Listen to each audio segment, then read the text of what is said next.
In this video, we're going to talk about shading inks and how their unique properties can be used by artists who use their fountain pens for drawing. The term shading is used in the fountain pen community to refer to inks whose value, and occasionally color, varies depending on how heavily the ink is applied. Many writers and calligraphers find this trait desirable because the shifts in color and value add an additional character to writing. For those unfamiliar with this very simple effect, here's how it works. The ink pools up at the ends of the downstroke, making the top of the letters lighter and the bottoms of the letters darker. While the property of shading is sought after and appreciated by people who use their pens to write, it's also of tremendous usefulness to artists because it allows you additional control over value and provides a degree of color complexity even when working with a single ink. It's not easy to find technical information about shading online, but the general consensus is that it occurs with inks that have lower concentrations of coloring agents. I suspect that there is more at play, however, since there are plenty of relatively diluted inks that do not shade. Perhaps there's some property in the coloring agents themselves that prevents them from dispersing evenly, the way certain pigments in watercolor have a tendency to granulate, or there's an additive in the ink that creates the effect. I don't know. If someone here has more information on what exactly makes shading inks shade, please share, because I'd love to learn more.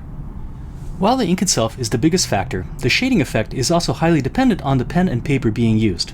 The longer it takes for the ink to dry, the stronger the effect, so having a pen that puts down a wet line is essential. In the first sample, you can see that the shading effect is very low because the pen I'm using writes dry, not putting down enough ink for the shading effect to appear. In the second sample, we have the opposite problem, a pen that writes so wet that it puts down dark pools of ink that dry very uniformly. Transparency is the key here. If the ink is put down very heavily, the ink becomes more opaque, diminishing the shading effect. In the third sample, however, the ink flow is just right, and the shading effect is clearly visible. Another factor that comes into play is the width of the nib. Extra fine nibs do not create the shading effect as visibly as medium or broad nibs. As for paper, if it's too absorbent, the ink will get sucked out before the shading effect can take place. Paper with limited absorbency, such as multimedia or watercolor paper, works best. Finding that perfect combination of ink, pen, and paper is one of the fun things about drawing with a fountain pen, and with shading inks in particular, it's very important to find that right combination to bring out the shading effect to its fullest potential. The artist watching this video might be thinking, okay, that's a neat little effect that might be useful for calligraphers, but why is this something that people who draw with their pens be aware of? Here's an example of two inks that are similar in color. The one on the left is a high shading ink, Apache Sunset, made by Noodlers. On the left is a low shading ink called Habanero, also made by Noodlers. The Apache Sunset swatch is highly irregular with a wonderful complexity of color, going from a yellow in the lighter parts and in the darker parts transitioning to a reddish orange. The Habanero swatch, on the other hand, is much more even. Notice that in the two hatched value scales, we have the same color transition in Apache Sunset and the same flatness of color in the Habanero. Color complexity is a good quality to have in art. It's inherently more appealing and interesting to the eye than a color that's flat, and gives your work warmth, variety, and richness. I teach painting for a living, and one of the adages I'm constantly repeating to my students is keep the color moving. That means you should record delicate shifts in color, even in areas that are flat and evenly lit. An excellent example of this is the way the background is painted in this still life by Chardin. Instead of mixing a single color here, Chardin mixed his colors a dozen different ways, giving every area of his painting complexity of color. Besides adding color variety, shading ink gives the artist an additional level of control over value, because they allow the buildup of darker values more gradually, creating softer transitions. While non-shading inks with lighter pigments also allow you to control value, they cannot go dark, preventing the drawing from having sufficient contrast. Shading inks, on the other hand, can be used very light and have the ability to go quite dark when you need them to. Here are two value scales where you can see the advantages of using a shading ink. The top value scale was done with Noodler's Black. Working with opaque ink makes building up the values difficult, since each layer makes the value much darker.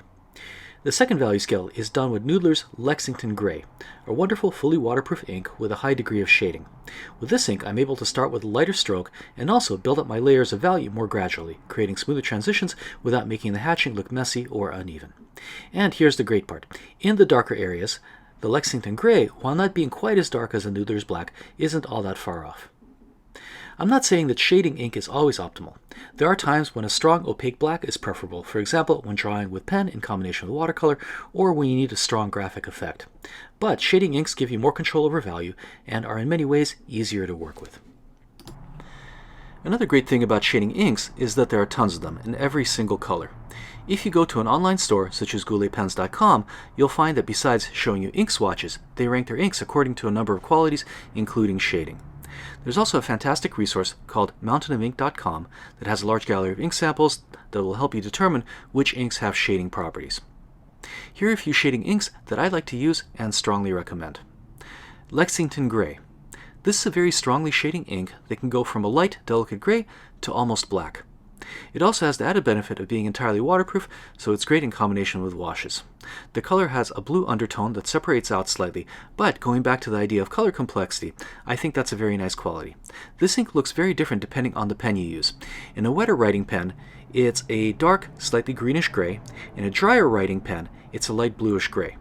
In this drawing, I'm using a Pen BBS 456, which is actually a very dry writer. However, because the ink is waterproof, it layers very effectively, so you can put down as many layers as you want in order to build up value, without the risk of re-wetting and lifting up the ink underneath. I have a full review of this ink, the link to which I'll leave below. This is fantastic versatile stuff that every artist who uses pens should know about. Again, it allows for far more subtle control of value than using straight black, adds additional color complexity to your work when using it by itself, and also integrates very well with watercolor wash. If you want to use a brown ink, there are very many options out there. In fact, most of the browns in my ink collection shade to some extent, as you can see in this sheet of ink samples. My favorite shading brown, however, is called Joy, made by Monteverde. It's a very pretty, slightly yellowish color in its lighter aspect, and transitions to a reddish brown as it gets darker, and it's capable of going very, very dark. This ink is not very water resistant, so it can't be gone over with washes, but with the right pen, such as this vintage Semiflex Mont Blanc 342G from the 1960s, it gives you a tremendous amount of control over value. I can work very lightly with it, putting in delicate halftones and soft details, and then go quite dark and bold in the shadows. I also like that this color resembles traditional sepia ink often used by the old masters. I believe I discovered this ink by accident when it was sent to me as an extra gift with a large ink purchase, and it's been my favorite brown ink ever since. If you like using non-traditional colors to draw, here are a few other recommendations. Green is my favorite color, and I have several green inks that I enjoy writing and drawing with. This is Noodler's Green, which, besides being a lovely color, also has very strong shading properties, going from a light moss green to a deep pine green. It's definitely not a traditional color to work with, particularly for drawing the human form, but I find that this ink gives a terrific degree of control over value and is just fun to work with. Working with this restful, nuanced color makes me feel more at ease, and I think that helps give the drawing a tranquility that I would not have achieved if I was working with black ink. Another color, perhaps one more appropriate to drawing the figure, is this dark wine-colored ink with an unusual name, Black Swan in Australian Roses.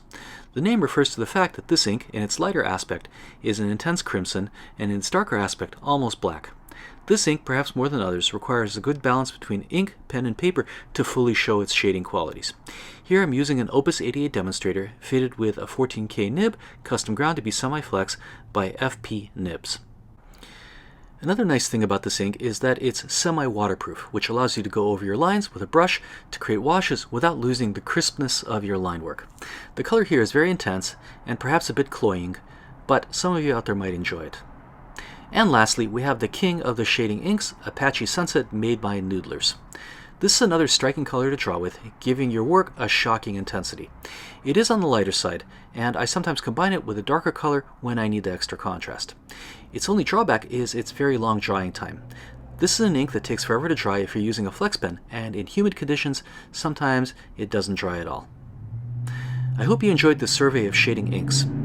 One of the reasons I adore fountain pens is the enormous variety out there. Pens with music nibs, flex nibs, Fude nibs, Concord nibs, zoom nibs, stubs, etc. That variety also extends to inks, with shading being only one of the many properties you can employ in your drawing practice. It's my hope that this video prompts all of you to get out there and explore, to try new pens in combination with new inks and papers, and see if that experimentation takes your work in an unexpected and exciting direction. Thanks for watching, and as always, if you have questions or comments, leave them below, and I'll be happy to reply.